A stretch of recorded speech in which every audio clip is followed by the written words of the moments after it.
ಇಲ್ಲಮ್ಮ ತುಂಬ ಚೆನ್ನಾಗಿದೆ. ಅಲ್ಲ ಆ್ಯಕ್ಟ್ ಮಾಡೋದು ಬಿಡಿ ಮಾಡ್ತಾನೆ ಇರ್ತೀವಿ. ಬಟ್ ಒಂದು ಒಳ್ಳೆ ಸಿನಿಮಾದಲ್ಲಿ ಮಾಡೋದು ಖುಷಿ.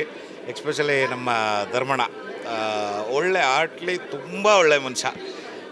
ಒಳ್ಳೆ ಕತೆ ಚೂಸ್ ಮಾಡಿದ್ದಾರೆ. ಸೆಕೆಂಡ್ ಹಾಫ್ ಅಂತೂ ತುಂಬ ಎಕ್ಸ್ಟ್ರಾಡಿನರಿ ಇದೆ. ಫಸ್ಟ್ ಹಾಫ್ ನೋಡಿದಾಗ ನನಗೆ ಏನಕ್ಕೆ ನಾನು ನೋಡೇ ಇರಲಿಲ್ಲ, ಡಬ್ಬಿಂಗ್ ಮಾಡಿದ ಅಷ್ಟೇ. ಇವತ್ತೇ ಸಿನಿಮಾ ನೋಡಿದ್ದು. ಬಟ್ ಸೆಕೆಂಡ್ ಹಾಫ್ ಸಿಕ್ಕಾಬಿಟ್ಟೆ ಟ್ವಿಸ್ಟ್ ಎಲ್ಲ ರಿವೀಲ್ ಮಾಡ್ಕೊಂಡು ತುಂಬ ಚೆನ್ನಾಗಿದೆ. ದಯವಿಟ್ಟು ಸಪೋರ್ಟ್ ಮಾಡಿ. ನಮ್ಮ ಹೀರೋ ಬೆಳಿಬೇಕು, ನಮ್ಮ ಡೈರೆಕ್ಟ್ರ್ ಬೆಳಿಬೇಕು, ನಮ್ಮ ಪ್ರೊಡ್ಯೂಸರ್ ಬೆಳಿಬೇಕು. ಎಲ್ರಿಗೂ ಒಳ್ಳೆಯದಾಗಲಿ. ಥ್ಯಾಂಕ್ ಯು ಸೊ ಮಚ್ ಅಮ್ಮ.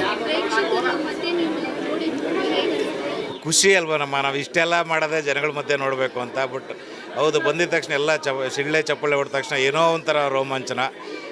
ಪ್ರತಿ ಶುಕ್ರವಾರ ನಾನು ಥಿಯೇಟ್ರ್ ಬರಬೇಕು ಅಂತಲೇ ಅನಿಸುತ್ತೆ. ಅಂದರೆ ಎಲ್ಲ ಸಿನಿಮಾದಲ್ಲೂ ಮಾಡಬೇಕು ಅಂತಲೇ ಅನಿಸುತ್ತೆ. ದೇವ್ರ ದಯದಿಂದ ಎಲ್ಲ ಚೆನ್ನಾಗಾಗಿದೆ. ಇನ್ನು ಮುಂದೆ ಇನ್ನೂ ಚೆನ್ನಾಗಾಗಲಿ ಅಂತ ಕೇಳ್ಕೊತೀನಿ. ಮುಂದಿನ ವಾರ ಅಂದರೆ ಮುಂದಿನ ಶುಕ್ರವಾರ ಏಪ್ರಿಲ್ 24ನೇ ತಾರೀಕು ಎಲ್ಲರೂ ಕಾಲೆಳಿತದೆ ಕಾಲ. ನಮ್ಮ ಚಂದನ್ ಶೆಟ್ಟಿ ಅವರ ಡೆಬ್ಯೂ ಸಿನಿಮಾ ಆಗಿದ್ದು, ಸುಮಾರು ವರ್ಷದಿಂದ ಮಾಡಿದ್ದು. ಈಗ ಎಲ್ಲರೂ ಕಾಲೆಳಿತ ಕಾಲ 24ನೇ ತಾರೀಕು ರಿಲೀಸು. ದಯವಿಟ್ಟು ನೋಡಿ, ಅದು ಚೆನ್ನಾಗಿದೆ. ಇದನ್ನು ನೋಡಿ, ಎಲ್ಲ ಕನ್ನಡ ಸಿನಿಮಾಗಳು ನೋಡಿ ಪ್ರೋತ್ಸಾಹಿಸಿ ಅಂತ ಕೇಳ್ಕೊತೀನಿ.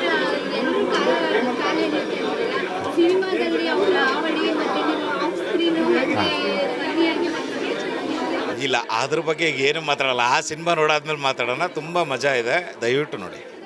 Thank you. ಆ್ಯಕ್ಚುಲಿ ಯಂಗ್ಸ್ಟರ್ಸ್ಗೆ ತುಂಬ ಹೆಲ್ಪ್ಫುಲ್ ಆಗುತ್ತೆ ಮುಂದೆ.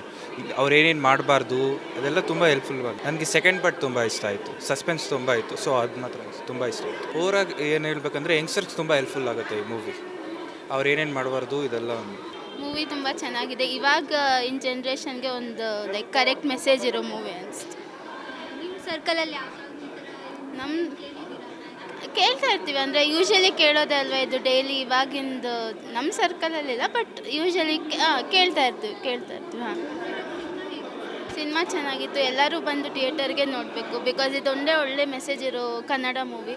ಆ್ಯಂಡ್ ಕನ್ನಡ ಮೂವಿನೂ ಬೆಳೆಸ್ಬೇಕಲ್ವಾ. ಸೊ ಎಲ್ಲರೂ ಬಂದು ಥಿಯೇಟರ್ಗೆ ನೋಡಿ. ಇನ್ನಷ್ಟು ಹೆಚ್ಚಿನ ಮಾಹಿತಿಗಾಗಿ Saptarshi TV Kannada YouTube channel ಅನ್ನು ಸಬ್ಸ್ಕ್ರೈಬ್ ಮಾಡಿಕೊಳ್ಳಿ.